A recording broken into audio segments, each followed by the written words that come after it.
Despite controversy around Hyunhee, the best pub, producer proceeds with the show to let the judges decide the winner. The final round begins, and Hyunhee remembers her promise to become stronger for the Dambam team after hearing Iso read the poem about the diamond. She looks at Se Roi and remembers his encouragement. The judges partake in a blind taste test for the final round, and the host interviews the top chefs. At Hyunhee's turn, she stares into the camera and announces that her personal information was disclosed without her consent. She confirms that she's transgender, in acknowledgement. The flustered host quickly summarizes Hyunhee's comments and frames this competition as a stage to prove herself. Hyunhee looks at Se Roi and confidently responds, "I don't need others to understand who I am." The host asks why she's taking the stage, and Hyunhee looks to the Dambam team as she shares, "For the people who make me strong, I stand here to repay them with my delicious food." The host asks her to predict her ranking, and she says, "I work at the best pub with the best people, so I will remain the best." It's time to reveal the winner of the show, and the Dambam team eagerly awaits the results. The host announces the winner. It's Hyunhee. Overcome with emotion, Hyunhee bursts into tears and immediately runs into Se Roi's arms. Gun-soo frowns in defeat as he watches his former team celebrate their win. The Dambam team embraces each other in utter joy, and Iso watches the live broadcast as she exits the airport. President Jang confronts Suwa and Gun-soo about the results of the show. He asks Suwa what methods Gun-soo utilized, and she shares that he changed the rules of the final round to a blind test to neutralize Hyunhee's popularity and pressured their chef to up his game. These two methods don't impress President Jang, but when Suwa shares that Gun-soo also disclosed Hyunhee's personal information to the press, he approves and gives him points for this dishonest tactic. President Jang dismisses Gun-soo and asks Suwa in private if Gun-soo would be a suitable successor to his position. Suwa responds that Gun-soo takes after President Jang, and he laughs in satisfaction. As Gun-soo walks down to the lobby, he recalls Suwa's dismay at his unfair blow at Dambam. He seems disappointed in himself, but then he sees Iso in the lobby. He reminds himself that she's the reason why he's doing this, and he happily greets her. She approaches him and slaps him across the face. Iso accuses Gun-soo of disclosing Hyunhee's personal information to the press. Gun-soo admits that he's the culprit but justifies his actions in the spirit of competition, and Iso tells him to act like himself and that a pushover suits him better. As Iso turns to leave, Gun-soo says that he's doing everything because of her challenge to pursue her. Iso breaks it to him that her challenge was all nonsense. He angrily argues that she can't disregard him, he's doing something for himself and abandoned everything to be here. Iso says that she doesn't want to wreck Gun-soo and starts to quote Se Roi about emotions not being something you give and take. But Gun-soo yells in annoyance at the mention of Se Roi. Iso apologizes and rejects Gun-soo, and he looks devastated by her blatant rejection. As Iso walks back to Itaewon, she finds Se Roi waiting for her. Iso confirms that they delivered their side of the deal for the investment with their win on the best pub, and Se Roi commends her for her hard work. She leans in and asks him to pat her head as he always did, and Se Roi doesn't know what to do. Iso looks amused at Se Roi's awkward reaction as he changes the topic to their investment contract. The next day, Loan Shark investor Gran meets with Iso and Se Roi to sign the contract. She assures them that she stays true to her word and tells Se Roi to stay true to his word, his promise to be number one. Se Roi assures her that he's always stayed true to his word, and she signs the contract. Iso's mom sees the news of IC's 10 billion won investment and seems impressed by Se Roi. She remembers the last argument she had with Iso before she left the house. Iso had claimed that she wouldn't be satisfied being the boss's wife because she's smarter than that. Iso's mom smiles and seems to have hope in her daughter's future. As Suwa wraps up for the night, she notices that Gun-soo isn't picking up a call from Sungkwon, and Gun-soo shares that Iso found out about him outing Hyunhee. Suwa says that if Se Roi found out, he would just say that nothing can stop him. Gun-soo tells Suwa that he knows about her relationship and history with Se Roi. With this knowledge, he implies to Suwa that he knows what could stop and ruin Se Roi. He warns Suwa that he's different from her, and Suwa fearfully asks what he plans to do. Sungkwon gives up trying to call Gun-soo and drunkenly gets up to share an old memory of Se Roi with the very drunk Dambam team. Hyunhee tries to stop him, and he asks why she's always so feisty with him. Iso lovingly looks at drunk and sleepy Se Roi. Se Roi reminds his team that they can achieve anything together and asks who they are. They all yell, "I see." Se Roi says that his wins are all thanks to them. He also remembers how his father was proud of him and begins to tear up. He says that Jang Jie can come at him because he'll win, and taking his hand, Iso confirms that he will. They smile at each other, and Se Roi passes out drunk. Later that night, Iso watches Se Roi sleep in Dambam and strokes his head. President Jang plays Baduk with Gun-soo and tells him that Dambam scored an investment while manager Park, the chef, was fired after Jang Ga's loss on the best pub. Gun-soo places his stone on the board, and President Jang seems impressed by his game. He brings Gun-soo to his meeting and introduces his board to his second son. Then, he announces that Gun-soo will be his successor, and we see Soo-ah, amongst others, reluctantly applauding this news. Mob boss Hee-hoon, Se-roi's ex-cellmate and Sung-kwan's former boss, re-enters prison, and he's greeted respectfully by his cellmates. He notices a cellmate in the back doing push-ups without acknowledging him, and we see newspapers on the ground with headlines reporting Gun-soo's succession. The sweaty cellmate stands up, and we see that it's Gun-won. On Dambam's rooftop, Se-roi meets with Iso and Ho-jin. Ho-jin says that they have 7 million won remaining, and Iso excitedly suggests that they scale up a national franchise. Ho-jin sighs in relief and congratulates Se-roi for achieving his dream. Se-roi remembers how he scraped by to make money from deep-sea fishing and manual labor, and Iso acknowledges his hard work. Se-roi notes that it didn't take long to grow the investment to over 1 billion won and comments on how interesting the capital market is. And Iso wonders if he wants to grow their investment through stocks. Se-roi shows the two his next plan, a franchise exhibition in Shanghai. He tells them that he wants to expand to China and then the world. They need to act accordingly with more ambitious dreams. He says that this is just the beginning. 4 years later, we finally caught up to 2020. Se-roi drives to work in his car, and he walks through his thriving company as the CEO.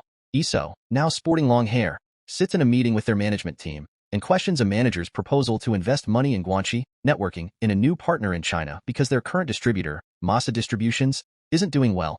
Se-roi asks for Director Choi's opinion. He says that Masa supported their entry into China, so he would consider this a betrayal. Also at the table, Hyunhee argues that spending 3 billion won for Guangxi seems outrageous, but the managers defend that Guangxi is the core of business in China. They claim 3 billion won can go far, and that they understand Guangxi as the people on the ground. Iso asks if the managers know what Guangxi really means and spells it out for them. Guangxi is all about relationships, and Masa Distribution's oldest son will be marrying the daughter of online platform Tencent CEO. The managers look surprised, and Iso smiles as she scolds them for their ignorance of such big news while being the people on the ground. Se-roi asks the team what their company's values are, and Sung-kwan responds that their values are people and trust. He says that following their principles will bode well for them this time, and decides to continue with Masa as planned. The Dambam team meet in Se-roi's office, and Sung-kwan complains about how hard this position is for him. Iso scolds him for using informal titles at work and orders him to maintain professional work etiquette. Iso presents Se-roi with references for his next meeting and briefs him on his schedule, now packed with meetings and seminars. Sung-kwan tells Iso to take it easy, but Se-roi says that they're not ranked number 1 yet. He says that Iso is setting him up to achieve that number 1 status, and Iso comments that this is why she fell for him. Se-roi reminds her to stop making these comments. Since they're all together, Sung-kwan suggests that they have a team dinner together with Gun-soo, who's returned from Jang Ga's branch in the States. Iso seems surprised that Sung-kwan still keeps in contact with Gun-soo, who hasn't reached out to Se-roi in a while. When Gun-soo exits the airport, a familiar voice calls to him as Director Jang. It's Soo-ah, and she complains that she needs to work as his chauffeur. He says that he has an excellent superior, and Soo-ah laughs in annoyance. Then, Gun-soo puts on his earphones and listens to a recorded conversation with Sung-kwan, in which he shared Se-roi's frequent visits to Pageant to meet with Min-young. Min-young meets with Officer Oh and comments on how much Haewon has grown. Officer Oh laughs louder than necessary, and Min-young asks what he finds so funny. He responds that he's just enjoying himself, and she asks if he likes her. He denies it with a straight face and then shares pictures of Haewon when she was younger. Haewon sees the two together and looks at them knowingly. At Jang Ga HQ, Gun-soo presents his proposal to invest 40 billion won to buy property in an obscure neighborhood with struggling businesses. He presents this as an opportunity for Jang Ga's brand and affiliated companies to rejuvenate the area with a unified look and create a popular street. Doubts about the temporary popularity of such streets and the value of the investment arise. But Gun-soo argues that even the temporary popularity increases the real estate by 3 or 4 times, growing their 40 billion won investment to 120 billion. He adds that this value increase will also benefit the Jang Ga brand. Soo-ah asks what happens when the value of the street declines. He proposes that Jang Ga sell their assets in the neighborhood at their peak. He says that their marketing team will frame the street's inevitable decline in the absence of Jang Ga as a sign of Jang Ga's incredible value. President Jang grants approval for Gun-soo. As Gun-soo walks with President Jang, he advises his father to maintain good relations with the district mayor of the area. President Jang agrees to this plan.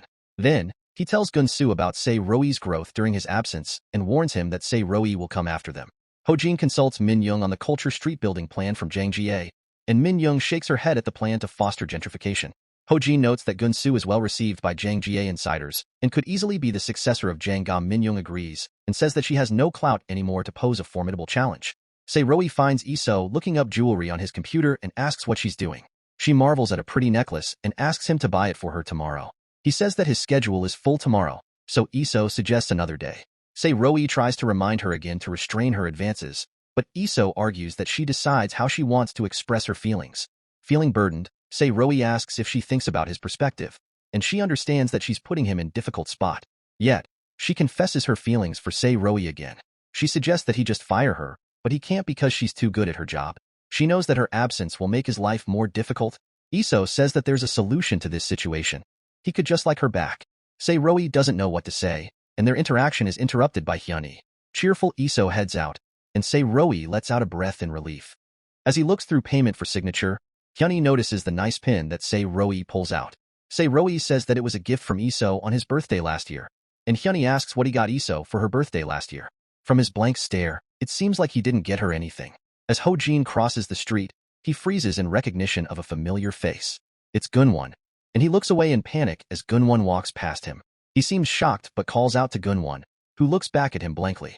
Gunwon asks who he is, and Ho-jin trembles in anger and fear. President Jang struggles to eat porridge, and Secretary Kim worries that he isn't eating enough. Gun-soo enters his office and asks President Jang to attend a dinner with the district mayor to help their case to establish the popular street. Secretary Kim says that President Jang's health is not good enough, but Gun-soo insists that President Jang's presence is important, since he's the face of Jang-ga. President Jang agrees, but as soon as he stands up, he collapses. At the hospital, the doctor informs Gun-soo and Secretary Kim that President Jang has pancreatic cancer that has already spread and potentially metastasized to other organs. Radiation and chemotherapy are the only viable options. Gun-soo asks how long President Jang has, and he estimates about 6 months. Gunwon visits President Jang at the hospital and admits that he was hesitant to visit him because he'd been abandoned. Gun-soo enters the hospital room and barely acknowledges Gunwon. At the news of President Jang's remaining time, Gunwon looks surprised and says that he made President Jang get a physical exam every year when he was director. Gun-soo questions whether that's within the director's responsibilities. Gun-soo says that they blocked media coverage this time and advises that their announcement should be carefully messaged. He asks if President Jang is well enough to go into work, since a successor selection meeting due to declining health will result in a dip in Jang-ga stocks. He advises President Jang to announce the next president while he's in better health. Gunwon grabs his brother's collar and notes how much he's changed. Gun-soo responds that Gunwon hasn't changed at all, and President Jang demands that they stop.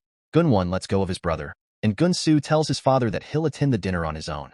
After Gun-soo leaves, Gunwon comments that President Jang made an exact replica of himself. President Jang says that the resemblance is what makes Gun-soo qualified for his position. He defends his decision to protect Jang-ga and says that he doesn't regret putting Gunwon in jail. Gunwon looks hurt and angrily asks what all of President Jang's commitment to Jang-ga is for. Before he leaves, he tells his father that he knows why his life turned out like this. He vows to protect his father's precious Jang-ga and walks out.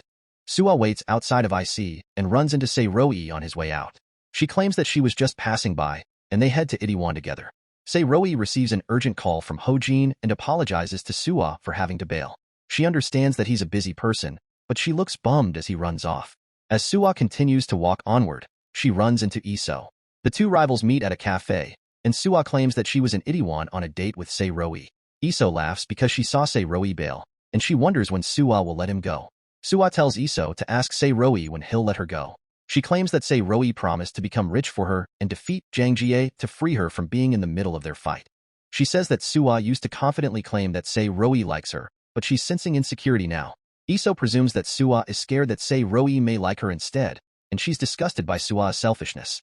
Iso points out that becoming rich and destroying Jang-ga are all in Suwa's interest, and all Suwa does is wait with expectations. Suwa says that Iso knows nothing, but Iso claims that she knows at least this one thing. She loves Sei-Roi more. She shares that after hearing Sei-Roi's story, she was determined to make him rich and destroy Jang-ga for him. Iso tells Suwa to continue standing by doing nothing if she really loves him and walks out. Sei-Roi meets with Ho-jin at Danbam's rooftop, and Ho-jin asks if he still remembers the sentiments towards Jang-ga's unforgivable harm. He shares that he ran into Gunwon today, and says that he forgot that he was released. He says that Gunwon didn't remember him at all, while he's remembered him every day. Though he's changed and Gunwon lost everything, Ho-jin admits that he was still a bit scared. Sei-Roi comforts his friend. Ho-jin shares that he's making new plans with Min-young on lining up a successor, since it looks like President Jang will select Gun-soo. He explains that President Jang has terminal cancer, and Sei-Roi looks shocked at this news. In his office, President Jang wheezes as he remembers his days running a small shop with his friend. He fed his younger sister and insisted that she ate despite her poor appetite. He reminded her to eat well so that she could achieve her dreams of becoming a doctor, and she asked him what his dreams were. He responded that he wants to own a 10-story building, and his friend doubted that such things existed. Back in Jiang GAHQ, President Jiang laughs at his doubtful friend. He says, I begged, bowed my head, betrayed, stole, trampled, and dedicated my whole life to achieve Jianga. He coughs as he laughs, sounding closer to death. Then, he receives a call from Se-Roi. It's been a while, and Se-Roi says that he heard about President Jiang's condition. He says that President Jiang shouldn't be allowed to die so easily. Se-Roi says, divine punishment? Not so fast. You deserve to be punished by me. Don't die just yet. President Jiang finds it amusing that Se-Roi is the one person that wants him alive, and he responds that Se-Roi will be his final fate. Se-Roi promises to meet him soon, and with a new vitality, President Jiang says that he can't wait long.